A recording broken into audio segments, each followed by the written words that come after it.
Welcome, welcome, welcome. You're listening to the Ask Brien radio show on KHTS 1220 and 98.1 FM. Well, for those of you who have never listened to the Ask Brien show, you're in for a treat. But for those of you who have listened, I guess some of this you may have heard before. People want to always ask, why Ask Brien? Your name's Peter. Where did Brien come from? Well, try to get a domain name nowadays. It's not so easy. Anyway, we also have a reason. Ask Brien has a number of E's in it, and we ask all the time, why is Brien spelled with an E? Because we're not Irish, although Patrick is. I am Irish. But he's not an O'Brien, and he's not from Ireland, and he doesn't go to the pub every night. No, Maybe he does. I don't know. I do not. Do you go to the pub every night? No. How often do you go to the pub? Would it shock you that I've never been to a pub? Yes, like a restaurant pub, but like not a pub. That would really shock me. You never have fish and chips either, huh? I've had fish and chips before. But not from a pub. Not like authentic fish and chips, but I've had fish and chips. Well, you should do that sometime. I should. Yeah, what are we talking about? Now I'm hungry. Go to Sparks. All right. Junction City, Kansas. All right. That was the founder. We were just chatting before we started. Are you going to pay for his flight? We'll drive. Road trip. I think it's like 9 hours for me. Peter's got it. I don't know. It's a little more than 9 hours. Anyway, Mr. Patrick, because I know you have a lot of things on your plate. Yes, you're talking about what is going on with the E's, right? Now that you're like a supervisor or whatever, what do they call you now? Just engineer extraordinaire, I guess, is just what I'll just call myself. The double E's? No, Patty, you're executive engineer. Executive engineer. There we go. Tracy, yes, are you going to pay his increased salary? No, that's not my responsibility. That's my goodness. We'll have to take it I out. just show up here. I don't. We're going to have to take it out of your wages, Show up. Tracy. We're going to take it out of your wages. Okay, Patty, We've been paying you way too much. Anyway, Patty, really scared. I'm always scared. But anyways, the E's have to do with a number of themes that have to do with Ask Brien. And some of them being, well, he wasn't being very empathetic with our situation. I was totally empathetic. Was he? Of course I am. And we already went through this how many times? Your shoes, my shoes? Mm-hmm. I mean, I'm a size 13. You're a size 8. I was going to say 7, but close enough. Shops in the kids section. Well, that's exactly why you can never, ever fit in my shoes. Right. Fair. So therefore, you can't empathize with me. Why should I empathize with you? That's not what that means. But you know I think what? so. Whatever. Whatever. Why are we talking about the engineer Emily? Because he's Hi. back. Hi. He hasn't been with us for a while. I haven't. No, she She's missed been 2 gone for a shows. bit. And Peter didn't even care, but I actually missed him. Really? A little bit. Where's your dun dun dun? Dun dun dun. It's sleeping right now. There we go. That was me. But there. Let's see. We have empathy. We have education because we are very educated on It's the not that we're aspiration. very educated. We try to educate our And listeners. you didn't let me finish. I Well, was gonna say that. Well, educated sounds kind of like a pompous, whatever. I can't use those words on here. Well, educated. Oh, I went to Harvard, so therefore I knew something. Doesn't matter. Oh my. Well, I think I have a new E. How many energy drinks have you had today, Peter? 0.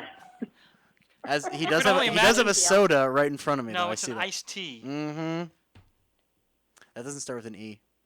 It has an E in it. Yeah, that's fair.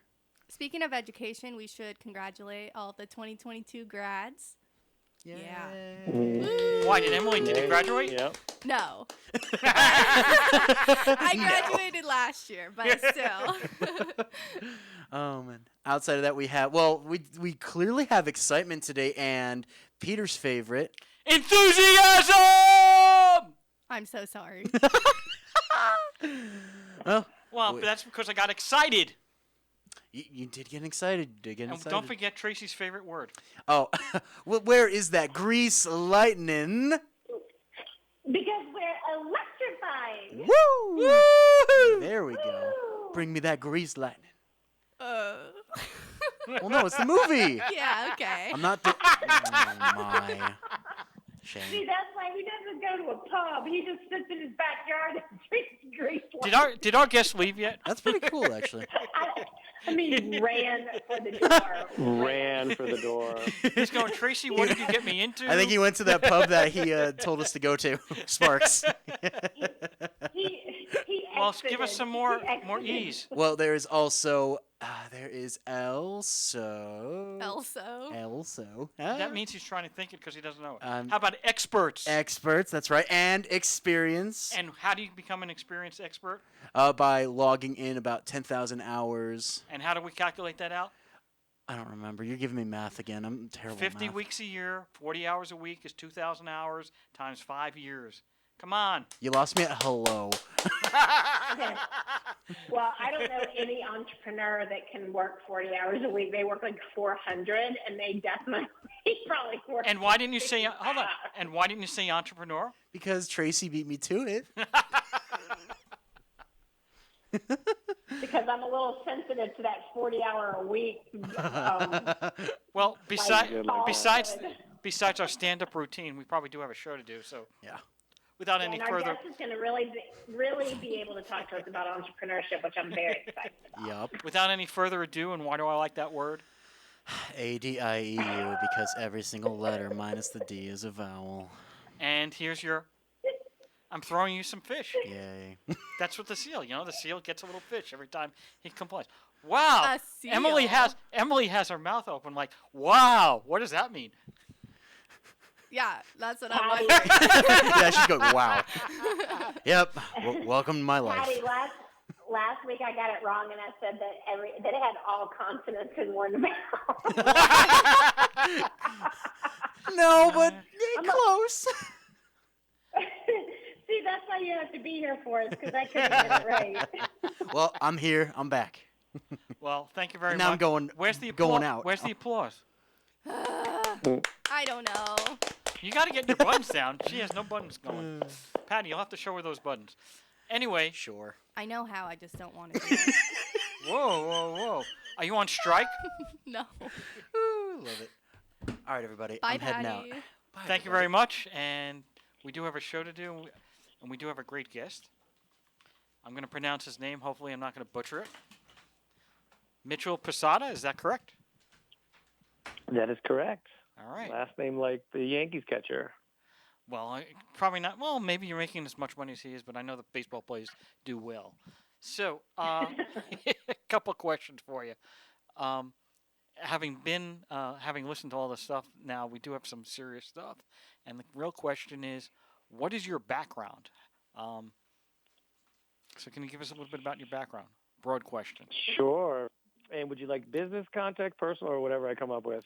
Let's stick to business. We are a radio show, and we do have certain requirements. with the Guidelines. FC Yes. Totally. That's why I asked. Keep it. I have no business and guidelines. above. I'm an attorney, but Right. So you know how to bend the rules. But bum. So yeah, background. Let's see. I have a very non-traditional background, which I appreciate now in my early 50s, which is to say I had a slow migration west, and each time I moved or did something, I was doing something totally different. So I started off in a big corporate setting at HP back when HP was the darling to work for, and engineers ruled the roost, which is like a lot of tech companies. And I just slowly moved my way from Colorado to Sacramento to the Bay Area.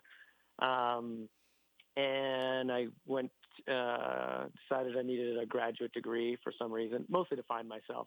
I think that's usually what I recommend the business school, the MBA degree for. Like if you just haven't quite figured it out and you need a couple of years to figure it out, go get yourself a degree. And right at that time was Y2K, the end of the world. It's going to turn 2000 and all the computers are going to break down. But it was also the kickoff of the .com, if folks remember that. Does everyone remember pets.com or Webvan? well, but wasn't that the time period around 2000, 2001 when the entire stock market crashed worse than it is currently? Yes, exactly. And I was at a high-flying Stanford startup, even though it was the Berkeley kid. Found out about him week 4, interviewed week 8, started working with them like just 2 months after that. And, they raised, because Stanford had a little bit of an edge, and they still do with the Berkeley kids. They just go down the street and go raise venture capital. It's easy for them. They had this professor of entrepreneurship and very smart kid who just came from investment banking, so who could talk their language. And it was the beginning of the transformation of like things are moving to the internet. And it was a novel concept. And we raised, I think, a total of $100 million, $90 million from SoftBank. At one point, we had more sales force than Yahoo. It was like the winner take all, very Silicon Valley sort of mentality, like, which made sense at the time. And then imploded spectacularly right around the fall of the financial crisis. So I don't know if we spent all their money, but we spent as fast as we could. What was the product or service? This was get paid to surf the web. Do you guys all remember little things, these little bars on the bottom of your browser, like Alexa bar, or little things that would pop up on your or that would be at the bottom of your browser or the top of your browser? I do remember NetZero. I remember NetZero, where you could get a free internet like account. NetZero, kind of like that. So we were a bar, exactly, very much like NetZero. In fact, that was one of the, I don't know if they were a partnership that I was trying to develop. I think so. I think they were on my BD list. And we were watching where you were visiting, and we were then compensating you because you were allowing us to watch what you were viewing, so that we could create data. We invented the chief privacy officer. But we were definitely surveillance business model. But at least you knew we were surveillance, and we were sharing some of our revenue. So that was the incentive. We grew so fast. In fact, we had bots and people trying to, because it was a little bit of a pyramid type scheme to get acquisition. So we were blowing through the roof, which is one reason why we raised so much money in a short amount of time. Because everyone's like, "What? Get paid to surf the web? Sure, why not? I'll let you watch where I'm surfing." And so we were doing ads. We were doing a whole bunch of different stuff. But it was a bar that was watching you. But we were trying to be cognizant of it. But it was that whole Web 1.0 free for all. And I not having experience except for building a few websites. I didn't know any of that. So for me, it was like, hey, this is kind of a new economy apparently. And so I was so thankful that I got that opportunity to participate, even though it was kind of a short-lived flash in the pan, because yes, the market crashed. And a lot of those companies just completely went under. So basically, when you're referring to these issues, it sounds to me like it's like cookies, right? The information that you're collecting were cookies. Yeah, we were collecting cookies, cookies, and then just serving you. I mean, kind of like what the web is now, like very ad targeting. But we were just trying to do it with you, knowing full well that you know we were doing this, and then you get to profit from it. And some people were making a decent amount of money at this, because if you recruited people, some of their revenue you would get, hence the viral multi-level marketing approach. So we kind of had a little bit of a weird reputation at the time, but I really didn't care. I was just like, okay, this is the mechanics of how you do growth acquisition. And we were spectacular, which is why we raised $90 million, like in a short amount of time. But it imploded spectacularly, and we had a lot of bots and all sorts of issues. Anyways, great learning experience for me. But I would say it ruined me, because then you're like, okay, this is what career is like. You get to wear multiple different hats. You get this, opportunity for explosive growth. So you're just challenged all the time. And so super exciting, especially someone early in their career. And then I just stayed in entrepreneurship in some fashion, either advising or doing them, or what I'm doing now, advisory team as a service for venture scale, mostly tech entrepreneurs. What I'm doing now.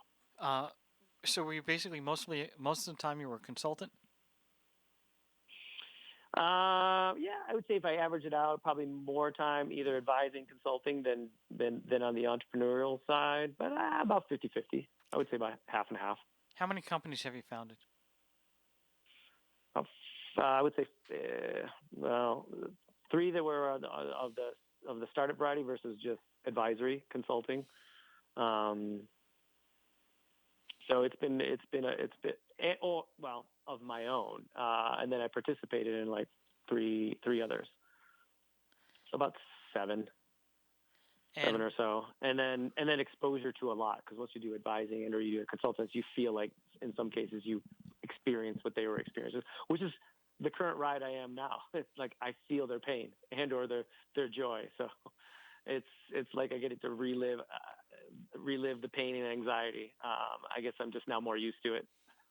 So, what parallels do you see now with the not necessarily just the stock market, but from 2001 when the market was crashing to now 2022 when we've got a little bit of a bear market going on? What do you think is the same, and what do you think is different? I definitely think that the world is definitely different in the sense that there's a lot more momentum around people wanting to innovate, and a lot. So both from the entrepreneurial perspective, there's a lot more capital than there is now, and there's a lot more learning than back then. Back then, it was just like there's a reason why most of the things were getting funded in the Valley, which is where I was, because they were more used to experimental. We get it. We don't know how you're going to make money yet, but wow, you guys got a fantastic growth. That was the company I was with. But now you can't do that as much, or there's more things that they look at. You can do some of that to a certain degree. But then I would say there's now people who see a lot more. First of all, there's a lot more industries to go after. Everything is going to go through a digital transformation. No one is spared. So there's a lot more things to play. There's a lot more context of what worked and what didn't work and what might be different this time around versus last time around, like with the whole Web 3.0 conversation, that's going to just change everything.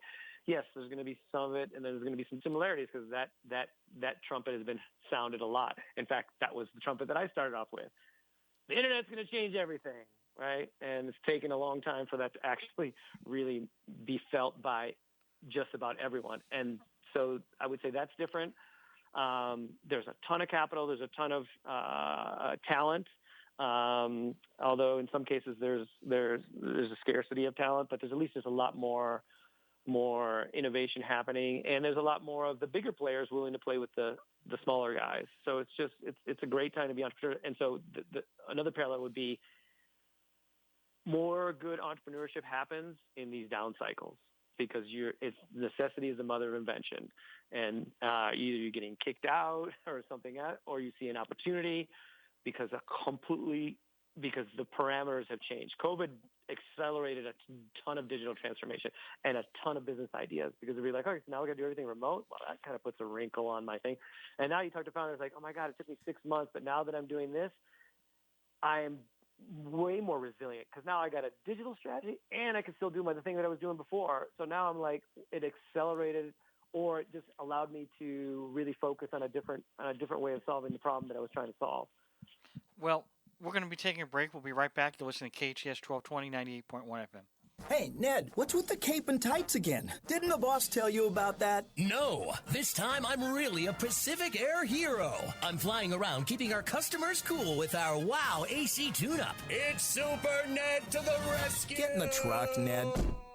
Well, we're not letting Ned run around in tights. But we are saving people every day. Mark Schneider and daughter Kaylee for Pacific Air. We're saving people from a hot, miserable home caused by an aging or broken AC system. When you call Pacific Air, we know your time is precious, so we promise on-time service to save you time. And right now, with every WOW AC tune-up, we will disinfect and sanitize the inside of your heating and air system free. We think you'll say, When you want the best, call Pacific Air. Schedule your WOW AC tune-up now, just $77, and we'll sanitize your heating and air system free. No surprises, just exceptional service, because nobody cares like Pacific Air. Details at pacair.com. Olive Terrace Bar and Grill is the hottest new Mediterranean fusion restaurant in Santa Clarita, with unique delicacies like seafood right off the boat, mouth-watering prime steaks, artesian sandwiches, delicious pastas, and tasty kebabs. Unwind on their cozy outdoor patio at their weekend champagne brunch. Full menu and weekly specials at oliveterracebarandgrill.com. Check out their full bar and happy hour daily specials in Valencia on Copper Hill and Newhall Ranch Road by LA Fitness. Olive Terrace Bar and Grill, delicious food seasoned with love. MB2 Raceway, fast, high-performance kart racing at LA County's only indoor electric kart racing facility, and you're the superstar driver. Motocross legend and DEI driver Ricky Carmichael and Team Andretti Green's Brian Herta race in MB2 when they're not fighting it out for world championships, and so can you. MB2 Raceway, located between San Fernando and Santa Clarita Valleys, where the 5, the 210, and the 14 freeways meet in Sylmar. It's MB2 Raceway. Dial 1-866-986-RACE. That's 1-866-986-RACE. MB2 Raceway, where racers race. Beat the heat this summer at Six Flags Hurricane Harbor. Open for select days starting Memorial Day weekend. Embark on an epic journey through dives, waves, and splashes on the tallest, longest, and fastest water slides. From family play areas and relaxing lazy rivers to pulse-pounding water slides, this is your Hurricane Harbor. For your chance to win a day at Six Flags Hurricane Harbor, keep listening to KHTS. Not a winner? You could still get the coolest deals on tickets and passes by visiting sixflags.com today. Sciatica flaring up again? Even after therapy, decompression, or surgery, discover the 3 most common mistakes that must change to get rid of sciatica for good. Hi, I'm Dr. Thomas Pilecki, and WebMD chooses me as best chiropractor and functional medicine in Santa Clarita. Something to think about. So, when you're ready to get better, go to drpilecki.com. That's drpolucki.com to schedule your free consultation now. Chiquita Canyon Landfill takes the waste from our homes and local businesses and puts it to good use. With cutting-edge clean energy technology, Chiquita Canyon powers 10,000 homes each year by harnessing the methane gas from the landfill. So, the next time you wheel your trash can to the curb, feel good that your waste is on its way to making green energy at Chiquita Canyon. Chiquita Canyon Landfill, our partner in sustainable living. If you have a business problem, if someone doesn't honor their agreement and you need an aggressive attorney with over 27 years' experience, the Law Office of Peter Bronstein has helped partners resolve disputes, franchisees resolve disputes, and other business owners who have a challenge. Let the Law Office of Peter Bronstein take your stress away. Visit lacorporateattorney.com. Don't wait too long and lose your rights. Solve your business challenge problem today. Visit lacorporateattorney.com. We salute our veterans who sacrifice for our freedom. Every week, we share an inspirational story of a local veteran on our Hometown Heroes page at hometownstation.com. Thanks to our good friends at Eternal Valley. I'm Richard Nunnally, General Manager of Eternal Valley Memorial Park and Mortuary. We believe taking care of each other is what community is all about. We're proud to bring you the stories of our hometown heroes. Eternal Valley, life well celebrated. Visit hometownstation.com, sponsored by Eternal Valley. Hometown, your hometown station.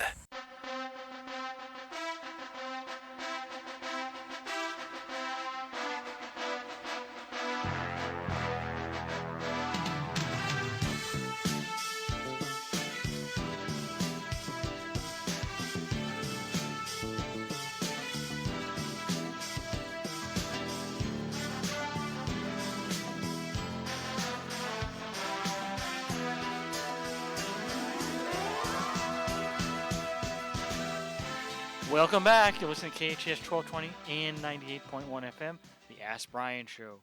We have a very good guest today. His name is Mitchell Posada, and Tracy had some questions, so we're going to allow Tracy to ask questions for the first time in this show. I feel so honored. Thank you.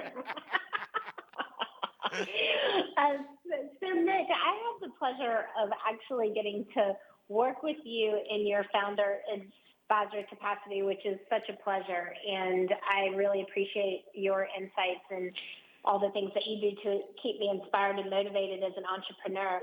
My question for you, starting out, would be, what is it that you are looking for, with your managing partner of Founder Advisors, and when you guys are taking on an entrepreneur that you want to advise and help to scale, what are you looking for in that person or in that company, or both?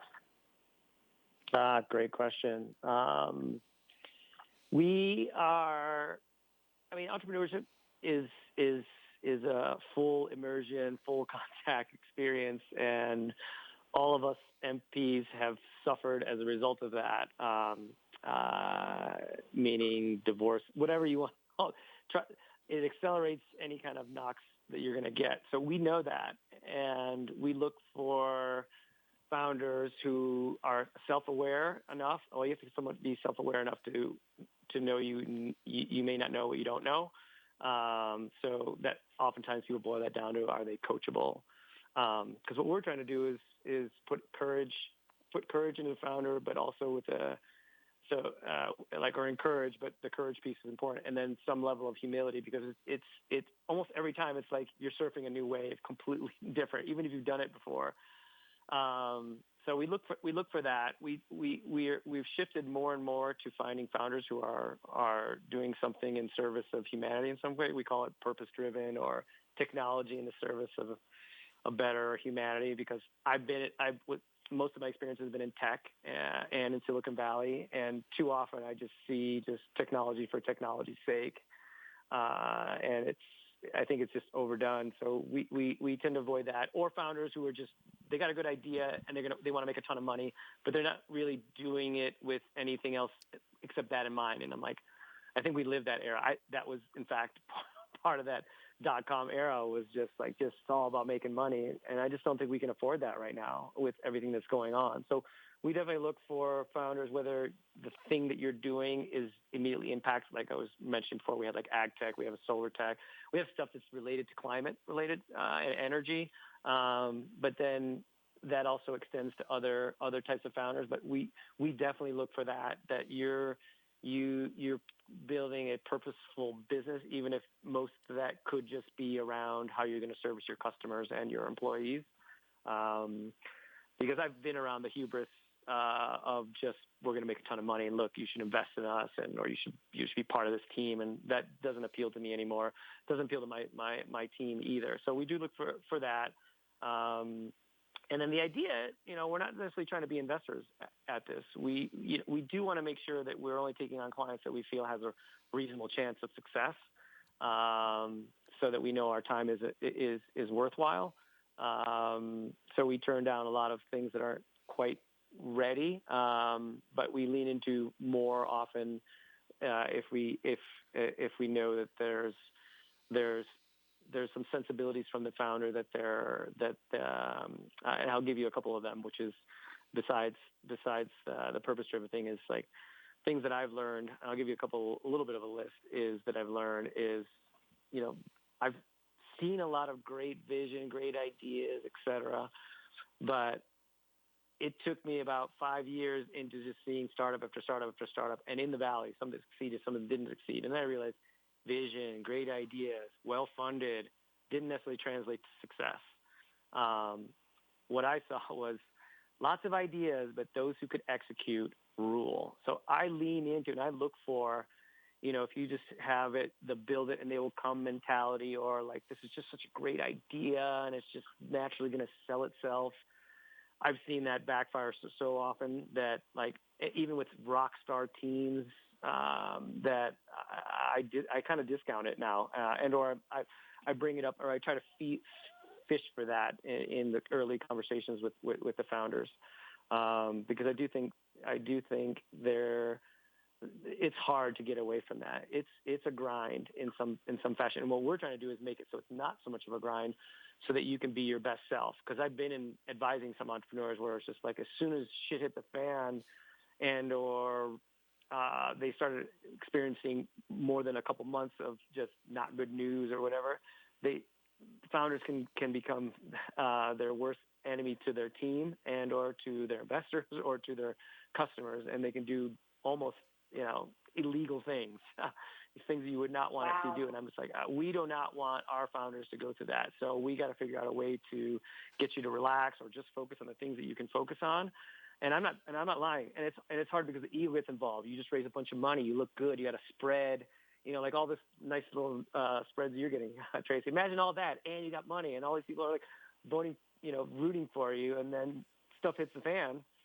We've seen some spectacular fails in the news, with lots of money raised. And so we just try to make sure that you can avoid that, so that you're being your best self and bringing some emotional intelligence to what you're doing. because you just move faster, you align your team better, and you're really able to navigate those challenges much better because you're not coming from a place of lack or scarcity, which is typically that's going to be inherent in the early days anyways. So we try to infuse this abundance mindset, the growth mindset, things that you've probably heard before, and that goes far to giving courage to our founders and we do a lot of complimenting because it's most of what you get is the opposite. Here's why this is going to fail. Here's why this is not working. Blah, blah, blah. You're just like, you try that for like 6 months and see if you're a good person and you don't cranky at something. Like it's just like the walls are crashing and they're firing at me. How you doing? Great. Yeah. So it's happy we get day. it. Yeah. I have a quick question. Yeah. You're saying that the difference is the people that can execute, but how do you know if a person can execute or not? Well, you start to in sometimes how they articulate their activities and what those activities are going to lead to. So sometimes there's huge gaps. Like we're gonna and oftentimes we see folks trying to raise a big chunk of change because they're like, they have this huge budget and it's going to solve all their problems, and then they just reach out as far out. So they want a big number. And then they don't realize that, well, you have like very little track record on anything. You're a great team, good idea, blah, blah. Can you start off with something smaller, get some wins, and then you have a much better, stronger story to tell to go. So proof that you can execute. Show the investors proof that you can execute. And so we often are doing that. Can we just right-size the go-to-market? Can we right-size the raise so that you can just show some more proof points so that you have more confidence from a true place of knowing. So we look for that. We look for different ways and or prior, or just like tell us the story of how you got here. And I actually like founders that have been toiling away with something for a while. If you toil away for too long, you might have to restart the business and make it look like you just started a year ago. So that is one piece of advice because investors are like, wow, taking that long. I see it as somewhat of a positive because that means you really had to look at the market. You've gotten beaten up in some fashion. It's just, you sometimes don't necessarily want to lead with that when you're going into investor because they just like to see, oh my God, this is start off great and the story continues to be great. We need to get in now, but that's generally not the case, especially for the harder, like as they say, like deep tech or things that require you to build something or prove technology even works in the first place, which are a chunk of our clients. They're in that category. So sometimes you want to know that the founders just literally, they've been at this problem for a decade or 2 decades, and this is like the third company, and now they're coming at it from a different angle. Because then you're just like, oh, you have a lot to draw from for this iteration of what you're doing. Does that make sense? And absolutely. And so when a founder is trying to prove concepts like that, you hear that a lot. It's like, well, I need proof of concept. I need proof of concept. What is that defined as from an investor's perspective? Like, does it have to be 100% fleshed out, or is it case studies? What does that actually mean in the common day-to-day way of proof of concept? Well, I mean, the proof depends on the type of business. It could be, like if it's because we have a bunch of hardware type of companies as well. Like, well, you have to like build it and do a pilot or a performance test. So all the claims that you're making versus if it's software or whatever, you just like your proof could be like, oh wow, you got people paying and they're not churning, whatever. It's a different proof point, but you just debate depending on the business. You lean into that. Like, what is the investor going to not believe you, or I'll believe it when I see it, kind of thing. And so we need to just identify what those are and then figure out, okay, so how much money will it take for you to prove that? Let's start there.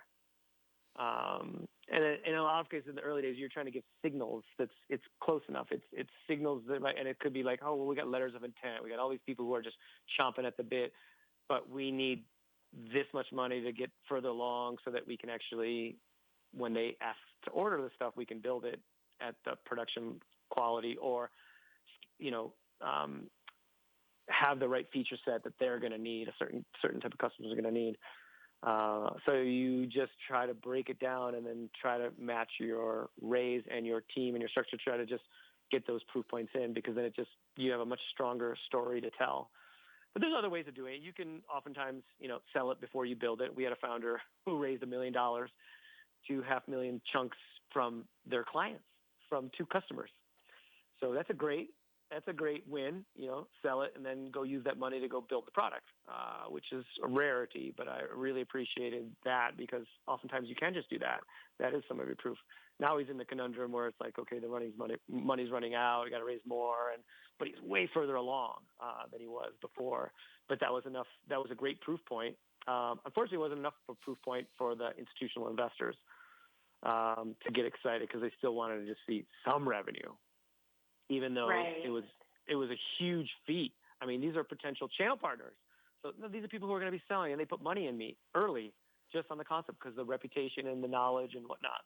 So I thought it was brilliant. But then he had to quickly convert that into what these other investors, more institutional investors are interested. So he's doing all right, but he's in that like, is he going to make it or not?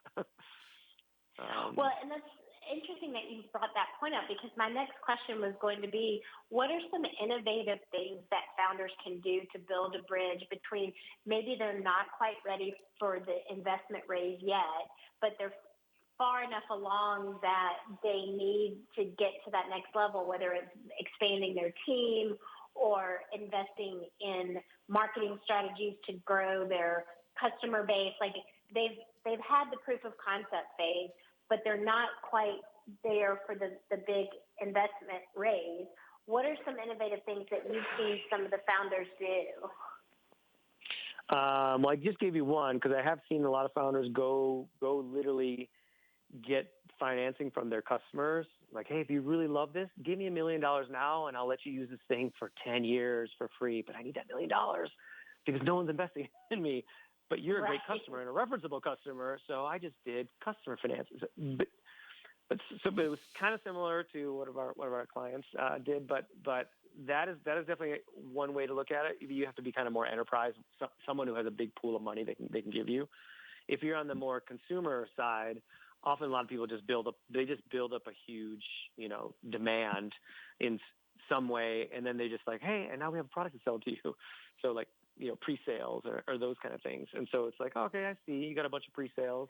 They're willing to pay you this, and they've signaled enough commitment that, okay, I think that's viable. I'll give you a little bit of money just to go and service that demand. So and in the business-to-business side, it could be letters of intent. It could be channel partners. Sometimes channel partners are good if they feel it's not going to be a complex thing, and or you're going to be front and center of, what they're going to be selling. That's another client of ours who was going the business-to-consumer route. A lot of pedigree in there, in Crutchfield, in Best Buy. Investors wouldn't touch them. It's like, yeah, you're selling to consumers. We got to take a break. We'll be right back. You're listening to KHTS 1220, 98.1 FM. It's a hit. Audiences are loving Something Rotten, playing now at the Canyon Theater Guild. The year is 1595, and Shakespeare is a rock star. A rival acting troupe can't compete with The Bard. They need something new, exciting, never before done. Laugh your way back in time to the Renaissance with this hilarious show featuring tap dancing, Shakespeare, and the origins of the musical. Get your tickets today by calling 661-799-2702 or reserve online at canyontheater.org.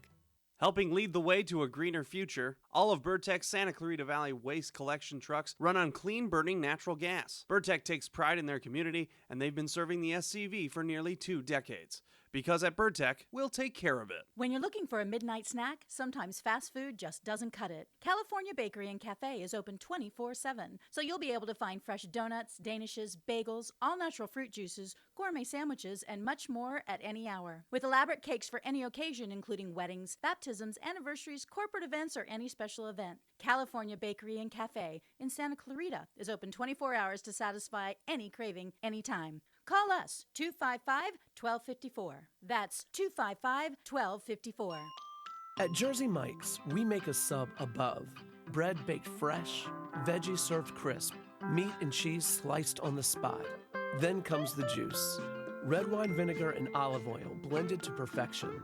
It's what makes a Jersey Mike's sub a sub to behold. And beholding? Well, we think that works best with two hands. Jersey Mike's. Be a sub above. Your Santa Clarita Jersey Mike's, a proud sponsor of Santa Clarita Sports. A Royal Suite Home Furnishings has been family-owned and operated in Santa Clarita since 1978. They keep America working by stocking heritage-quality furniture made right here in the USA. With high-end design and thousands of fabrics to choose from, a Royal Suite offers a wide selection of furniture at incredibly low prices. Pay 0% interest with your approved credit for 12, 24, 36, or 48 months. See store for details. Visit A Royal Suite, massive showroom on Carl Boyer Drive near Sam's Club in Santa Clarita. A Royal Suite. Sweet dreams. Why did Mercedes-Benz of Valencia win the Dealer of Excellence Award in 2019? Because we strive to provide the most outstanding sales experience. Mercedes-Benz of Valencia COO Chris Paz. We know you have high expectations. Our stellar team will meet and exceed your expectations. That's why we were named Mercedes Best of the Best, placing us in the top 10% of all Mercedes dealers nationwide. Find out how you can lease a new Mercedes for unbelievably low monthly payments. Details at mbzvalencia.com. Coming to the Canyon, Mark Farner's American Band, Jack Russell's Great White, Master Pussycat, The Motels, Starship featuring Mickey Thomas, The Smithereens, Stephen Piercy of Rat, Bullet Boys, Asia featuring John Payne, LA Guns, Marsha Ball, Young Dubliners, Australia's Thunder from Down Under, and so much more. Country nights every Thursday, and the Canyon is the perfect place to host special events. Call 805-657-9201 to book yours today. The Canyon Santa Clarita, where music meets the soul. Tickets available through Access.com.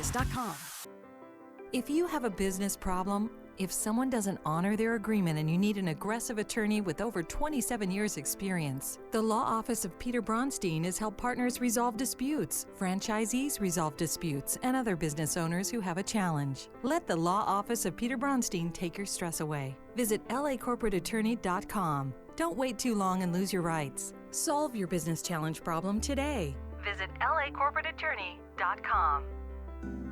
No words can describe the power of belonging to a group of close friends or being part of a family. Insight Treatment Center was founded more than 20 years ago to give teenagers a community of friends and family as they overcome issues like depression, anxiety, and trauma. The new Santa Clarita location is a COVID-secure environment where distance and good airflow are a priority.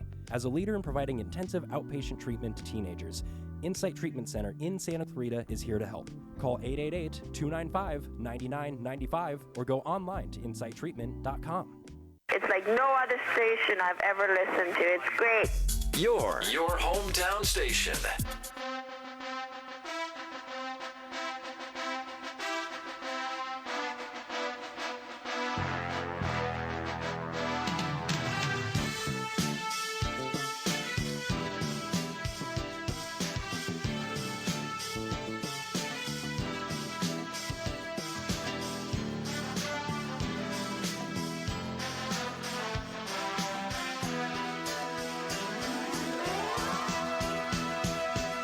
Welcome back. You're listening to KHTS 1220, 98.1 FM, the Ask Brien Show. Like no other station in the world! Where did that come from? I don't know. You know why I'm Exactly. laughing? Is because Mitch wants to know how he can apply to be a co-host on the show. So, Peter, do not kick me off the show because you get out Mitch. That is not why I'm bringing this up. I don't want to be That's right. But he says we're having too much fun. But no, you've been Well, great that fun. is a But I'd love to requirement. circle- We do require fun. So, Yeah, no doubt. I'd love to circle back to right before the break. You were talking about a strategy that got a founder a lot of investor attention. Yeah, more attention, which was the pivot from being very business to consumer focused to, and this happens quite a bit actually, to looking at their business from how can we be business to consumer, because then it opens you up to like, well, who's already selling to these people? Who already has a huge network? How do we then make their offering better? And then you get to leverage, existing businesses, which is what our client did. And as soon as he did business to business, then he was able to lean into a larger a larger SaaS recurring revenue versus what he was like, I'll charge consumers maybe, but that's not part and parcel. But then that's why his financials didn't look great and it wasn't as resilient. As soon as he switched that, he's like, oh my God, I have all these partners I can talk to. And then guess what? They all wanted to talk to him because he had a very unique product. It turns off your kitchen so grandma doesn't burn herself. Like it's the only thing on a product on the market that will turn off, that uses a sensor technology that will turn off the stove. So it's great for so he started leaning into property management, so preventing fires altogether, because you actually don't want the sprinklers to go off because then you got water damage. Then it just opened up different types of people who you can focus the segment. So then as soon as he did that, the recurring revenue was better. Now he's like different types of LPs, different types of investors. He had like aging in place investors. He had the prop tech investors.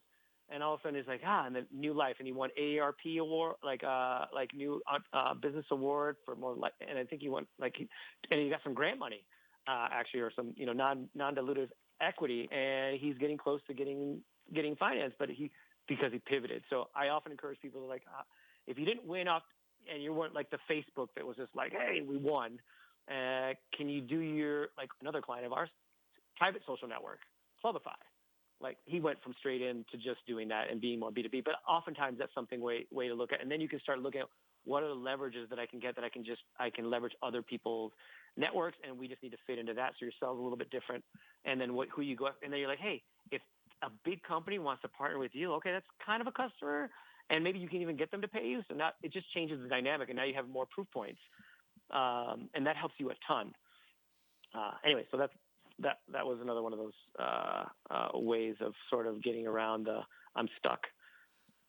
No, and that's really exciting. And I think that's, again, a way that you can think outside the box to continue to self-finance until you can build that bridge to the possibility of getting that investor funding, because then you can bring in, we use the word branded partnerships, or being able to leverage those larger, more recognizable brands in your space. And if they are respecting you and aligning with you, then that can help elevate your visibility within your industry. And that's something that has worked really well for Producer Podcasts that we really appreciate with our branded partners. And it's very interesting to hear about switching from a business to consumer, business to business pivot as a strategy to be recognized by investors, because not only is it obviously great for their revenue, but also good for their long-term prospects of being able to scale. So that's really exciting. So if we have a founder out there listening today, I feel quite sure, who would really benefit from wanting to get involved with foundersadvisors.tech, right? Is that your website? Did I get that right? Yep. And you got it right. Founderadvisors.tech. What would you say to them? How should they reach out to you? What's the best way to get on your radar? Well, you can find me on LinkedIn fairly easy. I'm pretty active there because I'm always promoting folks like you or everyone I see. So I'm on there a fair bit. But I also, since I'm connected to so many investors, it keeps me up to date on what they're saying, if they're building a new fund, if they've changed or what they're investing in. And also just notable people that are moving the industry in some fashion. And so I'm always making introductions to our founders. I'm like, oh, this would be a good one for our client. Like, this is right in line with what these guys are talking about. So even a prospect today on water, we're having a real big problem with water. And there was a supply chain capital that was making I think a different investor that was making an investment. I'm like, or someone noting a problem. I'm like, oh, funny. I just had a conversation with a founder who's solving that exact problem. So awesome. You can find me on LinkedIn, Mitchell. So yeah, that'll be one. Well, ask, connect on LinkedIn, right? Hey, this is why we're connecting. If you're a founder, great. Or if you're an investor, great.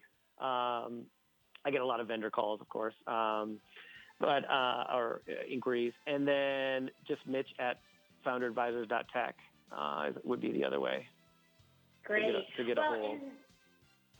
And we appreciate you. And if you are listening to the radio show and you want to go back and listen to all of this again, you can get this on demand on your favorite podcast listening platforms. We are the Ask Brien podcast, and you can find us on Apple, Spotify, and we always appreciate it if you find us and follow us. And we also even more appreciate it if you head on over to Apple and leave us a 5-star review for the Ask Brien podcast. Thank you very much. Thank you, Mitch. Thank you, Tracy. We'll be right back next week.